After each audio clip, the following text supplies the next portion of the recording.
राम राम राम हरे हरे, हरे कृष्ण कृष्ण कृष्ण हरे हरे, हरे राम राम राम हरे हरे, हरे कृष्ण कृष्ण कृष्ण हरे हरे, हरे राम राम राम हरे हरे, हरे कृष्ण कृष्ण कृष्ण हरे हरे, हरे राम राम राम हरे हरे, हरे कृष्ण कृष्ण कृष्ण हरे हरे।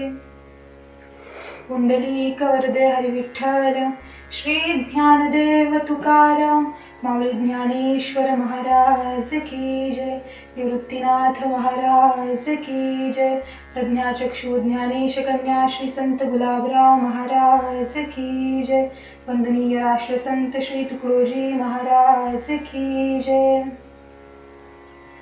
ओम अज्ञानतिमिरान्धस्य ज्ञानाञ्जनशलाकया चक्षुरुन्मीलितं येन तस्मै श्रीगुरुवे नमः। सच्चिदानन्दरूपाय विश्वोत्पत्त्यादिहेतवे तापत्रयविनाशाय श्रीकृष्णाय वयं नमः। अलङ्कापुरी रम्यसिंहासनस्थं पदं भोजतेजः स्फुरद्दिक्प्रदेशं, विधीन्द्रादिदेवे सदा स्तूयमानं समाधिस्थमूर्ति भजे ज्ञानदेवं। नमो सद्गुरु तुकया ज्ञानदीपा, नमो सद्गुरु सच्चिदानन्दरूपा, नमो सद्गुरु भक्तकल्याणमूर्ति, नमो सद्गुरु भास्करा पूर्णकीर्ति। नमामि सद्गुरुं शान्तं सच्चिदानन्दविग्रहं, पूर्णब्रह्मपरानन्दम् ईशम् आळन्दिवल्लभम्। धन्य धन्य निवृत्तिदेवा, काय महिमा वर्णावा, शिवावतार तूची धरून केले त्रैलोक्य पावन, समाधी त्र्यंबक शिखरी मागे शोभे ब्रह्मगिरी, शिवावतार तूची धरून केले त्रैलोक्य पावन, निवृत्तीनाथांचे चरणी शरण एका जनार्दनी, शिवावतार तूची धरून केले त्रैलोक्य पावन। आज मी आपणासमोर प्रवचन करीत असले तरी त्याबद्दल मला काहीही ज्ञान नाही। आपणा सर्वांपेक्षा मी वयाने, ज्ञानाने, भक्तीने, अनुभवाने खूप लहान आहे। यात काही चुका होतील कृपया आपली मुलगी म्हणून क्षमा कराल अशी मी विनंती करते। प्रस्तुत प्रवचन रूपी सेवेकरिता घेतलेला अभंग संत श्रेष्ठ पैठण निवासी नाथ महाराज यांचा 4 चरणाचा अभंग आहे आणि आपल्या अलौकिक अशा अभंगामध्ये नाथ महाराज निवृत्तीनाथ महाराजांचं वर्णन करतात, निवृत्तीनाथ महाराजांच्या महिमांचं वर्णन करतात। ज्यांनी जे वर्णन करत आहेत ते एक संत आहेत, महात्मा आहेत आणि ज्यांचं वर्णन करत आहेत तेही एक सिद्ध कोटीचे महात्मा आहेत। जे वर्णन करत आहेत तेही सिद्ध कोटीचे महात्मे आहेत। तेव्हा प्रपंचामध्ये, संसारामध्ये एक संसारिक व्यक्तीचं वर्णन करतो, परमार्थामध्ये परमार्थिक व्यक्तीचं वर्णन करतो, वारकरी वारकऱ्याचं वर्णन करतो। तसं या ठिकाणी संत संतांचं वर्णन करतात।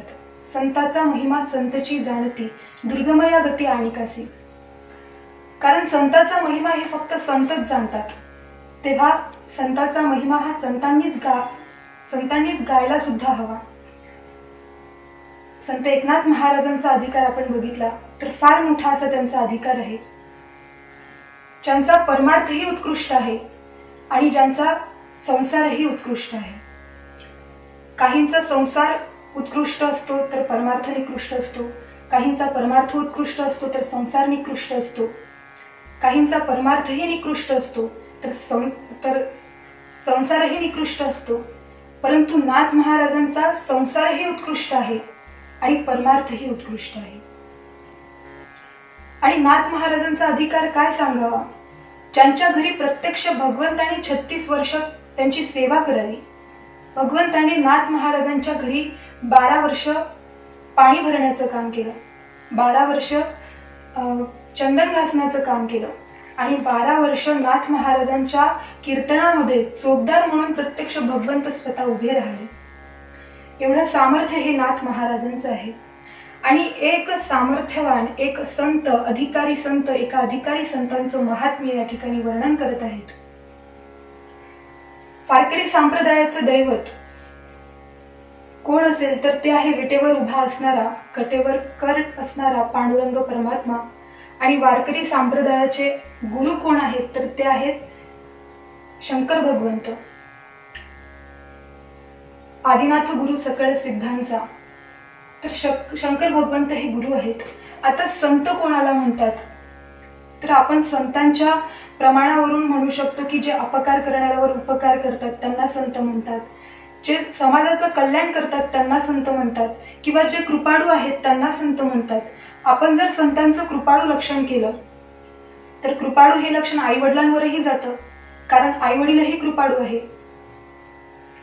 तेव्हा लक्षण करत असताना त्या लक्षणाच्या ठिकाणी 3 दोष नसावेत: अव्याप्ती, अतिव्याप्ती आणि असंभव. या ठिकाणी अतिव्याप्ती होत आहे, आई वडिलांच्या ठिकाणी लक्षण जात आहे, परंतु आई वडील जे आहेत त्यांना आपल्या मुलाचं हित व्हावं असा कळवळा असतो, परंतु हित कशात आहे याचं ज्ञान आई वडिलांना नसतं. हित नाही ठावे जननी जनका, दाविला लौकिकाचारतीही. आई वडील स्वतःही संसारी आहेत, त्यामुळे आपल्या मुलांनाही संसारिकच मार्ग ते दाखवतात. नाथ महाराज म्हणतात, वेदही कृपाळू आहे, वेद अत्यंत कृपणू जाहला, त्रिवर्णाचे काणी लागला, स्त्री शूद्राधिकासी अबोला धरुणी ठेला अद्यापी. तर वेदही कृपाळू आहे. वेदाच्या ठिकाणी मनुष्याचं हित व्हावं असा कळवळा नसतो, परंतु हित कशात आहे याचं ज्ञान वेदाला असतं. आता एखादं बाळ आहे, एखादा मुलगा आहे आणि त्याला एखादा रोग झाला, आजार झाला, तर तो आजार लवकर बरा व्हावा अशी आई वडिलांच्या ठिकाणी कळवळ असते, परंतु तो बरा कशाने होईल याचं ज्ञान नसतं. आणि डॉक्टरांच्या ठिकाणी त्या मुलाचा रोग लवकर बरा व्हावा अशी कळवळ नसते, परंतु रोग कशाने बरा होईल याचं ज्ञान असतं.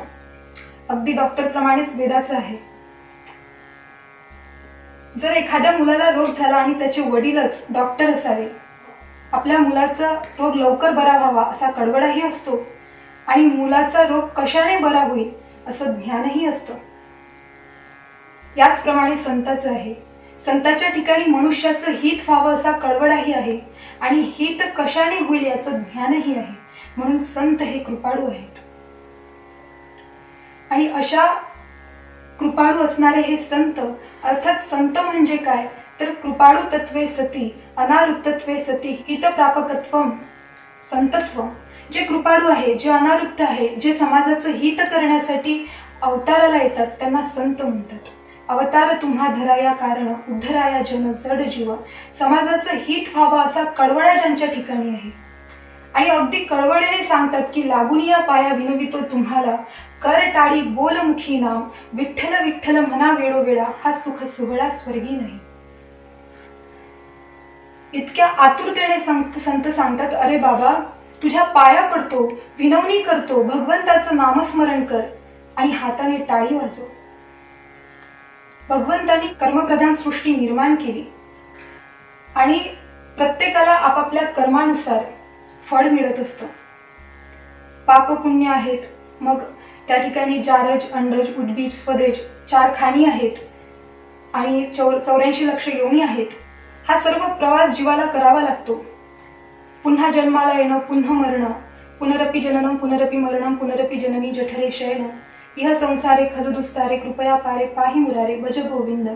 शंकराचार्य सांगतात जन्माला येणं आणि मरण याला संसार म्हणतात. तेव्हा या संसारातून मुक्त होण्यासाठी आणि भगवंताचं नामस्मरण कर हे सांगण्यासाठी संत अवतार घेतात. समाजाचं हित सांगण्यासाठी संत अवतार घेतात. हित ते करावे देवाचे चिंतन, तुका म्हणे नाशिवंत हे सकळ, त्याची माझे हित करे ती सकळ, जिने हा गोपाळ कृपा करे.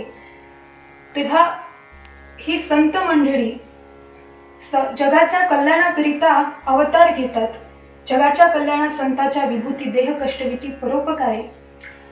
तर या ठिकाणी प्रत्यक्ष भगवंतच समाजाचं कल्याण करण्याकरिता संताच्या रूपाने अवतीर्ण होतात आणि हे समाजाचं कल्याण व्हावं म्हणून आदिनाथ परमात्मा एकदा क्षीरसिंधूच्या तटावर बसले आणि क्षीरसिंधूच्या तटावर बसल्यानंतर त्यांच्यासोबत पार्वती आई सुद्धा होती. पार्वती आईने विचारलं, तुम्ही तर देवादिदेव महादेव आहात आणि महादेव असल्यानंतर तुम्हाला एका विष्णू भगवंताची किंवा प्रभू रामचंद्रांचं स्मरण करण्याचं काय गरज आहे? तेव्हा ते गुह्य, ते ज्ञान त्या ठिकाणी आदिनाथ अर्थात शंकर भगवंतच त्यांनी सांगायला सुरुवात केली. आणि ते सांगत असताना झालं असं, पार्वती आई झोपी गेली. आता आई झोपी गेल्यामुळे ते ज्ञान वाया जाऊ नये म्हणून ते ज्ञान ग्रहण करण्यासाठी त्या ठिकाणी मत्स्य रूप धारण करून प्रत्यक्ष भगवान विष्णू त्या ठिकाणी आले आणि तेच मच्छिंद्रनाथ त्यांनी ते ज्ञान ग्रहण केलं, ते गुह्य ज्ञान ग्रहण केलं आणि मच्छिंद्रनाथांनी ते ज्ञान गोरक्षनाथांना दिलं. आदिनाथ गुरु सकळ सिद्धांचा मच्छिंद्र तयाचा मुख्य शिष्य, मच्छिंद्राने बोध गौरक्षासी केला, गौरक्ष ओढला गहिणी प्रती आणि गौरक्षनाथांनी गहिनीनाथांना ते गुह्य दिलं, ते ज्ञान दिलं. आता गहिनीनाथांना आत्मज्ञान प्राप्त झालं, ते गुह्य ज्ञान माहिती झालं, त्याची अनुभूती त्यांच्या ठिकाणी आली. तेव्हा त्यांना असं वाटलं की आता आपण समाधी घ्यावी. समाधी घ्यायचं त्यांनी ठरवलं, परंतु सर्व नाथ त्यांच्याकडे आले आणि म्हणाले, विनवणी करायला लागले की तुम्ही समाधी घेऊ नका, कारण आता शंकर भगवंत प्रत्यक्ष प्रगट होणार आहे आणि त्यांना तुम्हाला हे गुह्य ज्ञान द्यायचं आहे, उपदेश करायचा आहे. तेव्हा तुम्ही समाधी घेऊ नका, तुम्हाला इथेच थांबून चालणार नाही, तर ते आपलं कार्य पूर्ण करून नंतर तुम्ही समाधी घ्या. विनंती केली आणि गहिनीनाथ वाट बघत आहे, केव्हा शंकर भगवंत येत आहे, केव्हा शंकर भगवंताचा अवतार होईल, केव्हा मी त्यांना ज्ञान सांगेल आणि केव्हा मी समाधी घेईल. असं गहिनीनाथांच्या ठिकाणी झालं.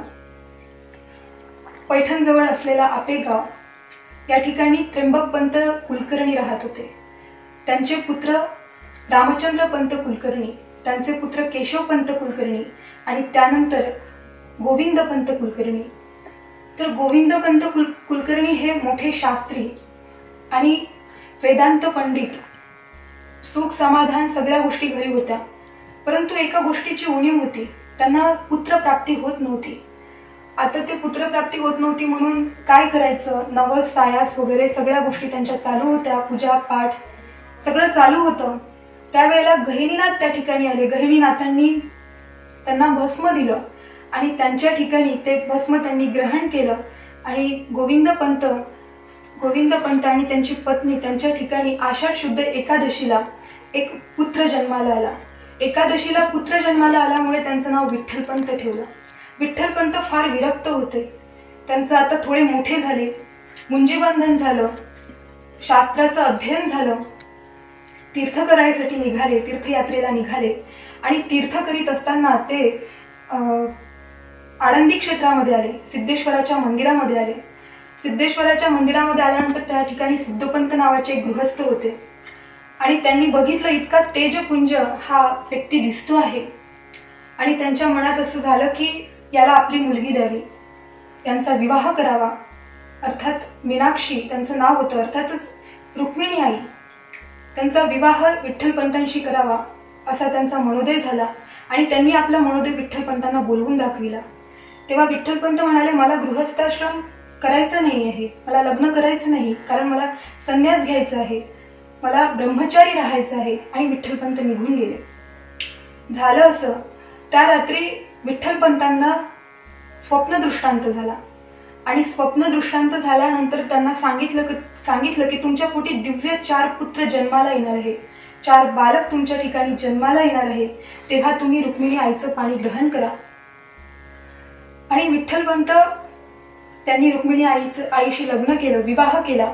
विवाह संपन्न झाल्यानंतर राहिलेली तीर्थयात्रा पूर्ण केली आणि ती तीर्थयात्रा पूर्ण करून आता आळंदीला आपेगावला यायचं, आपल्या गावाला यायचं. तेव्हा गावाला आले, पाहते तर आईवडील निघून गेले होते. आईवडील नाहीत म्हणून आळंदीला आले, आळंदीला वास्तव्य करू लागले. त्या ठिकाणी आता संसार चालू झाला, परंतु विठ्ठलपंतांचं संसारात मन रमत नव्हतं. त्यांना सतत वाटायचं संन्यास घ्यायचा, संन्यास घ्यायचा, संन्यास घ्यायचा. आणि ते व्यक्तही करत होते. रुक्मिणी आईला म्हणायची, मला संन्यास घ्यायचा आहे, माझं संसारात मन लागत नाही. तेव्हा रुक्मिणी आईला असं वाटलं, यांचं हे रोजच आहे, रोजचीच कटकट आहे, काय करायचं. एक दिवस राग आला आणि रुक्मिणी आईने म्हटलं, जा घ्या संन्यास. आणि तीच आज्ञा मानून विठ्ठलपंत यांनी संन्यास घेतला, काशीला गेले. इकडे आई व्याकुळ झाली आणि रुक्मिणी आईने विठ्ठलपंत परत यावे म्हणून सिद्धेश्वराच्या मंदिरामध्ये असलेलं पिंपळाचं झाड, त्या पिंपळाच्या भोवती प्रदक्षिणा घालायला सुरुवात केली. प्रदक्षिणा घालत आहेत. आता 1.25 प्रदक्षिणा होत आल्या आणि त्यावेळेला भाग्योदय झाला. काशीचे रामानंद स्वामी त्या ठिकाणी आले.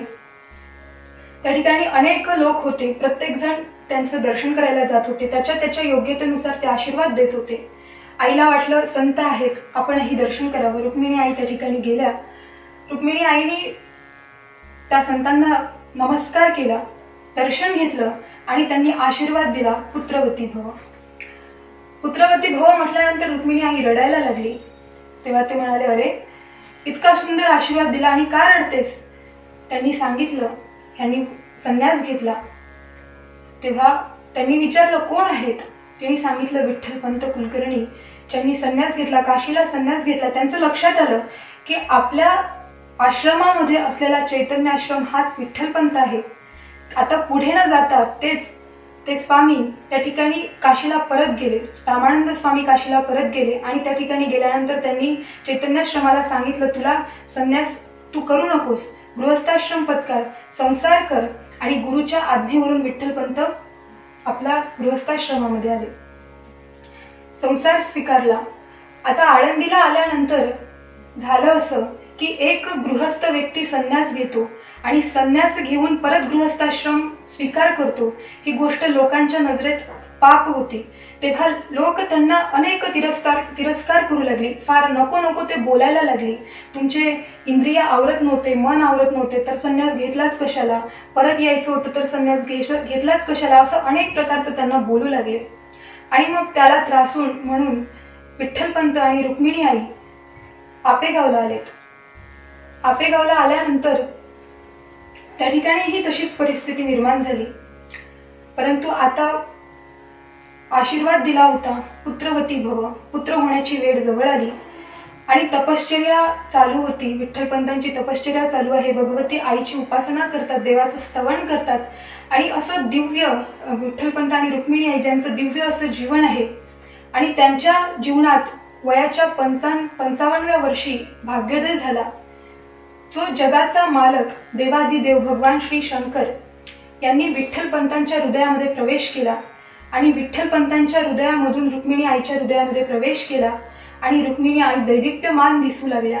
त्याचं तेज वाढू लागलं आणि त्यांचं जे वैराग्य आहे ते झळकू लागलं. नवमास पूर्ण होत आलेले आहेत. सर्व देवदेवता आतुर आहेत, ते आईचं तेज बघत आहेत. कारण त्यांना माहिती आहे प्रत्यक्ष शंकराचा अवतार या ठिकाणी जन्म घेणार आहे. सगळीकडे आनंदाचा उत्सव आहे. आता शंकर भगवंत जन्म घेणार आहे. अवतार संतांचा अवतार या ठिकाणी देवाचा अवतार प्रगट होणार आहे. याची आतुरता सगळ्यांना लागलेली आहे. नवमास पूर्ण होत आले आणि रुक्मिणी आईच्या पोटी माघ महिन्याच्या प्रतिपदेला प्रत्यक्ष निवृत्तीनाथ अर्थात शंकराचा अवतार त्या ठिकाणी प्रगट झाला. सर्वांना आनंद झाला. सदाशिवाचा अवतार स्वामी निवृत्तीदातार. तेव्हा सदाशिवाचा अवतार निवृत्तीनाथ महाराजांचा या ठिकाणी जन्म झाला. निवृत्तीनाथ महाराजांचा जन्म झाल्यानंतर तिथून 2 वर्षांनी ज्ञानेश्वर महाराजांचा अष्टमीला श्रावण महिन्याच्या अष्टमीला ज्ञानेश्वर महाराजांचा जन्म झाला आणि तिथून 2 वर्षांनी कार्तिक पौर्णिमेस सोपान महाराजांचा जन्म झाला. तिथून 2 वर्षांनी अश्विन शुद्ध प्रतिपदेला मुक्ताईचा जन्म झाला. असे हे 4 देव अर्थात महाविष्णूचा अवतार सखा माझा ज्ञानेश्वर आणि ब्रह्मा सोपान तो झाला भक्ता आनंद दर्शला आदिशक्ती मुक्ताबाई दासी जनी लागे पाही.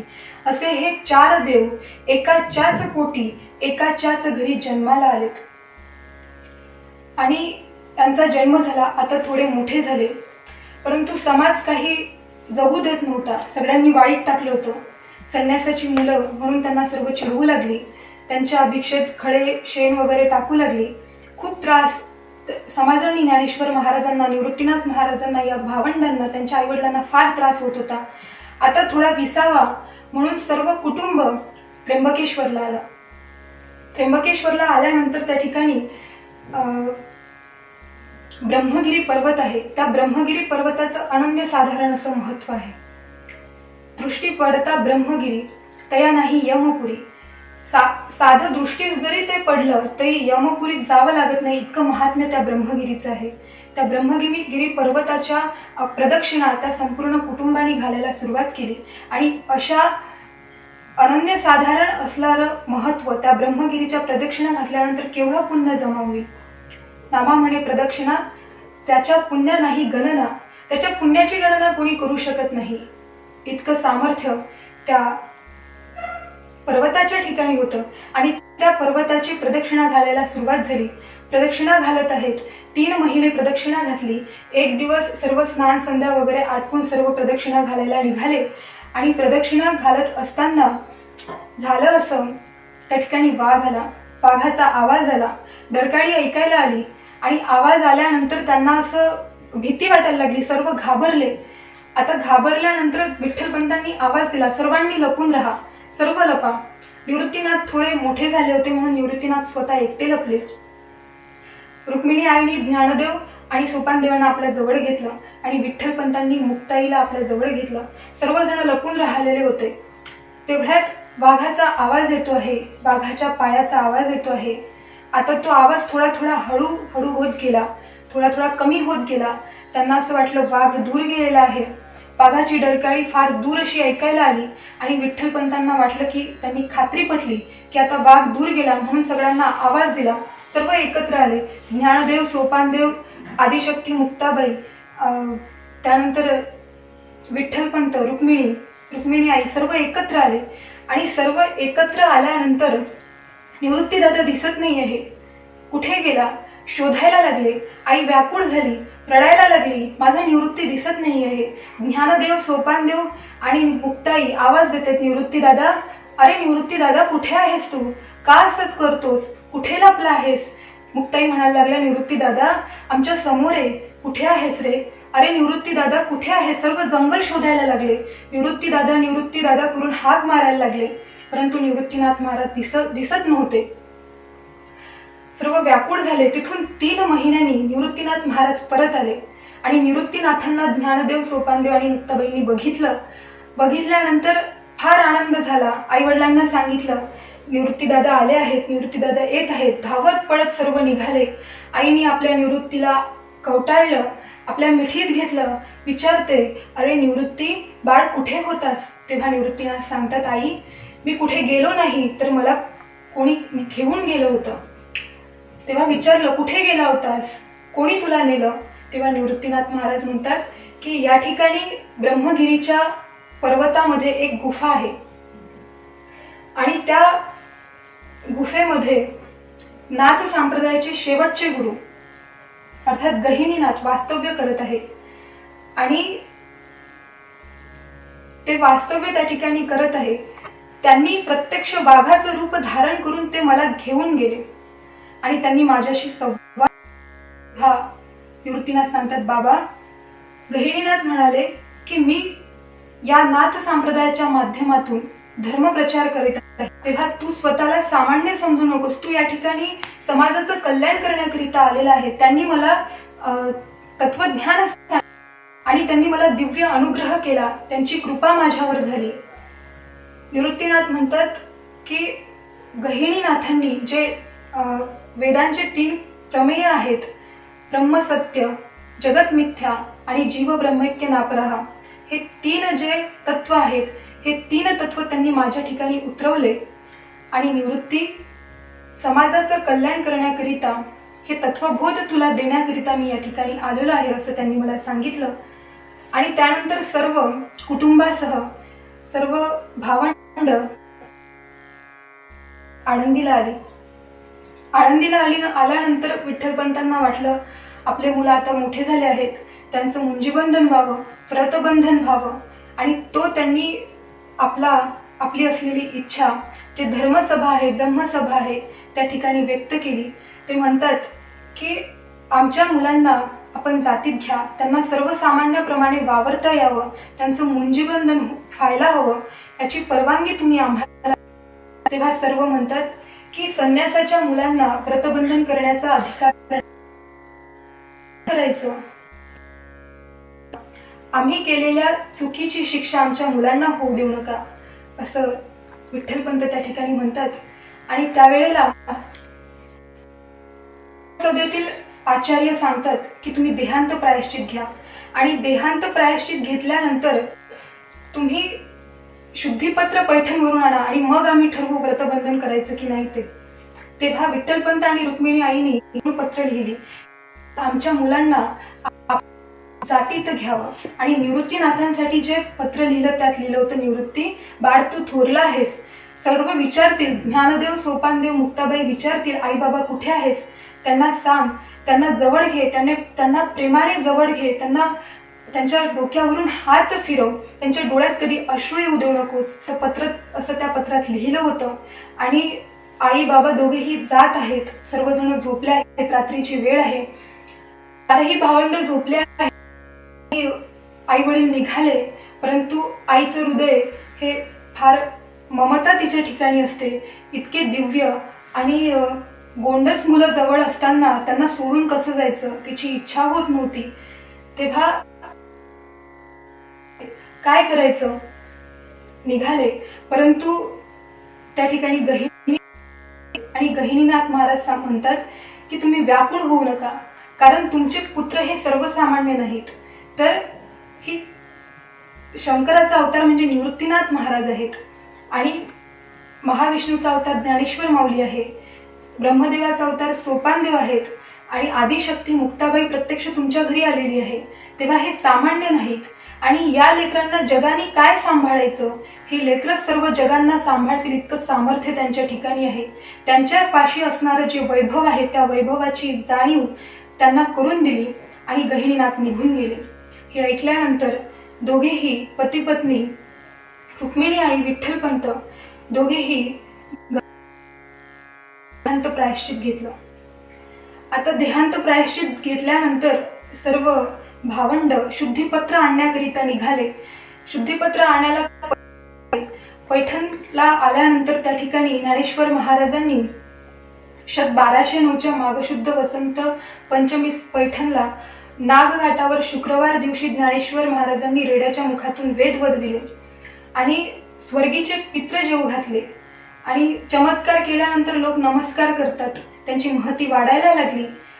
आल्यानंतर त्यांना शुद्धीपत्र देण्यात आलं. ज्ञानेश्वर महाराज म्हणतात, दादा आपण हे कशासाठी करतोय, कोणासाठी का करतोय, अरे ज्या जगासमोर, ज्या लोकांसमोर चमत्कार केल्यानंतर आपल्याला नमस्कार करतात अशी परिस्थिती आहे, आपण कशासाठी करतोय. निवृत्तीनाथ म्हणतात, ज्ञानदेव व्याकुळ होऊ नकोस, असं करू नकोस, तू सामान्य नाहीस. तुला भगवान श्रीकृष्णांनी सांगितलेली जी भगवद्गीता आहे त्या भगवद्गीतेवर तुला भाष्य लिहायची आज्ञा केली. त्या आपेगावला ज्ञानेश्वरीची रचना केली, आणि ज्ञानेश्वरी लिहून झाल्यानंतर त्या ज्ञानेश्वरी ही लिहिली, परंतु ही कोणाच्या माध्यमाने साध्य झाली तर निवृत्तीनाथांच्या माध्यमाने. डाव्या अध्याय सुद्धा नमो नमो विशदबोध विदग्धा विद्यारविंद प्रबोधा पराप्रमेय प्रमदा विलासिया, अनेक ठिकाणी ज्ञानेश्वर महाराजांनी आपल्या निवृत्तीनाथांचं अर्थात गुरुदेवांचं, दादांचं वर्णन केलेलं आहे. आणि हे सामर्थ्य एका निवृत्तीनाथ महाराजांच्या माध्यमाने साध्य झालं. हा महिमा, हा संतांचा महिमा हे नाथ महाराजांना कळला, म्हणून नाथ महाराज या ठिकाणी म्हणतात, एकदा म्हणून थांबले नाही तर निवृत्तीनाथ धन्य आहेत. आणि त्या ठिकाणी नाथ महाराज सांगतात, आता ज्ञानेश्वर महाराजांचे 3 ग्रंथ प्रसिद्ध आहेत, एक अमृतानुभव आणि देव 65. ज्ञानेश्वरी लिहून झाली तेव्हा निवृत्तीनाथ विचारतात, ज्ञानदेवा ज्ञानेश्वरी सांगितली, ज्ञानेश्वरीची रचना झाली, परंतु आता तुझा अनुभव काय तो तू मला सांग. आणि ज्ञानेश्वर महाराजांनी अमृतानुभव लिहिला, अमृतानुभव आपल्या गुरूंना दिला. गुरूंच्या ठिकाणी समर्पित केल्यानंतर त्यामध्ये त्यांनी आपल्या निवृत्ती गुरूंविषयी देव शब्द वापरला. 18व्या अध्यायामध्ये ज्ञानेश्वर महाराजांनी 10 ओव्या आहेत, जय जय देव, आणि या 10ही ओव्यामध्ये आपल्या निवृत्तीनाथांना ज्ञानेश्वर महाराजांनी निवृत्तीनाथ महाराजांना देव म्हटलं तर तुकाराम महाराज भगवंताच्या स्वरूपाचं वर्णन करत असताना म्हणतात, राजस सुकुमार मदनाचा पुतळा रवी शशिकळा लोकलिया. आणि जेव्हा नाथ महाराजांनी ज्ञानेश्वर महाराजांना त्यावेळेला दर्शन केल्यानंतर ते कसं होतं, नाथ महाराज सांगतात, दिव्य तेज पुंज मदनाचा पुतळा, असं ज्ञानेश्वर महाराजांचं स्वरूप. म्हणून संतांचं आणि देवाचं स्वरूप एकच आहे. देवाच्या ठिकाणी 6 विकार नाहीत आणि संतांच्या ठिकाणीही 6 विकार नाहीत. कुठले 6 विकार? तर जे गर्भात येत नाहीत, जन्म घेत नाहीत, ज्यांना जन्म नाही, वाढत नाही, तारे होत नाही आणि जे मरण पावत नाही, हे 6 विकार देवाच्या ठिकाणी सुद्धा नाही आणि सुद्धा नाही. मोरया गोसावी यांनी तुकाराम महाराजांना देहाची अवस्था विचारली. त्यावेळेला तुकाराम महाराजांच्या मांडीतून कापसासारखा पदार्थ बाहेर आला आणि तुकाराम महाराज म्हणतात की माझ्या देहामध्ये हाड, रक्त, मज्जा काहीही शिल्लक राहिलेलं नाही, कारण माझं संपूर्ण शरीर हे ब्रह्मस्वरूप झालेलं आहे. मग गोविंद ते काया भेद नाही देवा तया, ध्यानी ध्याता पंढरी राया मना सहित पालटे काया. अशी अवस्था संत आणि देव दोन्हीही भिन्न नसून दोन्हीही एक आहेत. संतांच्या देवाच्या ठिकाणी 6 गुण आहेत. ऐका यशस्वी औदार्य, ज्ञान वैराग्य ऐश्वर्य, हे 6 गुणवर्य वसती जे तया नाम भगवंतू. आणि हेच गुण संतांच्या ठिकाणी सुद्धा आहे. संतांच्या ठिकाणी जी शक्ती आहे ती शक्ती भगवंताच्या ठिकाणी आहे. दोघांचं सामर्थ्य हे सारखं आहे. कर्तुम अकर्तुम अन्यथा अकर्तुम ही शक्ती भगवंताच्या ठिकाणी आहे आणि देवाच्या ठिकाणी सुद्धा आहे. धर्माचं रक्षण व्हावं, अधर्माचा नाश व्हावा आणि सज्जनांचं कल्याण व्हावं, सज्जनांचं रक्षण व्हावं आणि दुर्जनांचा संहार व्हावा, यासाठी देव हे अवतार घेत असतात. आणि याचसाठी संत सुद्धा अवतार घेतात. धर्माचे पालन करणे पाखंड खंडन, हेची आम्हा करणे काम बीज वाढवावे नाम, त्यासाठी संत सुद्धा अवतार घेतात. नव्हे प्रत्यक्ष देवच संताच्या रूपात अवतीर्ण होतात, कल्याण करतात. म्हणून दुसऱ्या चरणात नाथ महाराज म्हणतात की शिव अवतार तुची धरून केले त्रैलोक्य पावन. प्रत्यक्ष शिव अवतार स्वतःच समाजाचं कल्याण करण्यासाठी निवृत्तीनाथांच्या.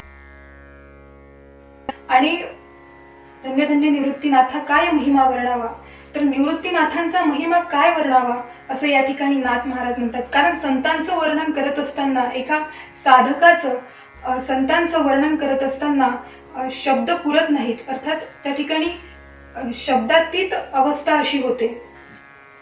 संतांचा महिमा तो बहु दुर्गम, शाब्दिकांचे काम नाही येथे. अशा संतांचा महिमा काय वर्णावा. तुकाराम महाराज सुद्धा म्हणतात की तुम्ही संत मायबाप कृपावंत, कायमी पतित कीर्तिवाणी, स्वतःला पतित म्हणून घेतात. एक संत संताचं वर्णन करत असताना स्वतःला पतित म्हणतात. तेव्हा इतकं अनन्य साधारण महात्म्य हे संतांचं आहे आणि अशा संताचं वर्णन मी काय करावं असं नाथ महाराज या ठिकाणी म्हणतात. आणि या भगवंतांनी सर्व त्रैलोक्य पावन करून टाकलं. काही लोक जन्माला आल्यानंतर जिवंत असताना पवित्र असतात आणि मेल्यानंतर अपवित्र असतात. अर्थात गाय जी आहे ही जन्माला जेव्हा जिवंत असते तेव्हा पवित्र असते आणि मेल्यानंतर अपवित्र असते. त्यानंतर वाघाचं कातडं हे जिवंत असताना अपवित्र आहे परंतु मेल्यानंतर पवित्र आहे. आणि काही अशा आहेत जे जिवंत असतानाही अपवित्र आहेत, मेल्यानंतरही अपवित्र आहेत. ज्याप्रमाणे कावडा आहे. आणि काही जिवंत असतानाही पवित्र आहेत आणि मेल्यानंतरही पवित्र आहेत, अर्थात निरंतर पवित्र आहेत.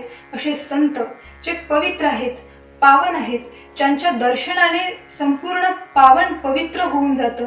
डोळे देखिले सज्जन निवारीला भाग क्षीण, आपल्या भाग क्षीणाचं निवारण संतांच्या दर्शनाने होतं. अथवा संभ्रमाची आहे ती स्नेहो जैसा व्यक्ती का दर्शनाची प्रशस्ती पुण्य पुरुष. ज्यांचं दर्शन केल्यानंतर, ज्यांचं नामस्मरण केल्यानंतर मनुष्य पवित्र होऊन जातो, पावन होऊन जातो, अशा प्रकारे निवृत्तीनाथांनी या ठिकाणी संपूर्ण त्रैलोक्य पावन करून टाकलं, असं नाथ महाराज या ठिकाणी वर्णन करतात. तिसऱ्या चरणामध्ये, अभंगाच्या तिसऱ्या चरणामध्ये नाथ महाराज म्हणतात, समाधी त्र्यंबक शिखरी मागे शोभे ब्रह्मगिरी. तर या त्र्यंबक शिखरावर नाथ महाराजांनी समाधी घेतली आणि समाधी घेतल्यानंतर त्या त्र्यंबकेश्वर हे क्षेत्र आहे. आता क्षेत्र कशाला म्हणतात, तर ज्याच्या ठिकाणी 3 गोष्टी आहेत. कुठल्या? देव, संत आणि त्यानंतर तीर्थ. ह्या 3 गोष्टी ज्या ठिकाणी आहे त्याला क्षेत्र असं म्हटलं जातं. तर त्र्यंबकेश्वर ठिकाणी असणारं क्षेत्र, त्र्यंबकेश्वर ठिकाणी असलेला जो देव आहे तो आहे त्र्यंबकेश्वर, आणि संत आहेत निवृत्तीनाथ महाराज, आणि तीर्थ आहेत कुशावर्त, ते महातीर्थ आहेत, तीर्थाचा राजा आहेत. त्र्यंबक तीर्थ महाराज पुरवी अंतरीचे काज, असं नुसतं तीर्थ नसून तीर्थाचा राजा आहे त्र्यंबकेश्वर. तीर्थ हे निवृत्तीचे ठाई आहे. संतांच्या ठिकाणी, वैष्णवांच्या ठिकाणी सर्व तीर्थ पवित्र होण्याकरिता अनन्य साधारण हे क्षेत्र आहे. आणि या क्षेत्राच्या ठिकाणी निवृत्तीनाथांनी समाधी घेतली. सोपान काका, ज्ञानेश्वर माऊली आणि आदिशक्ती मुक्ता मंडळी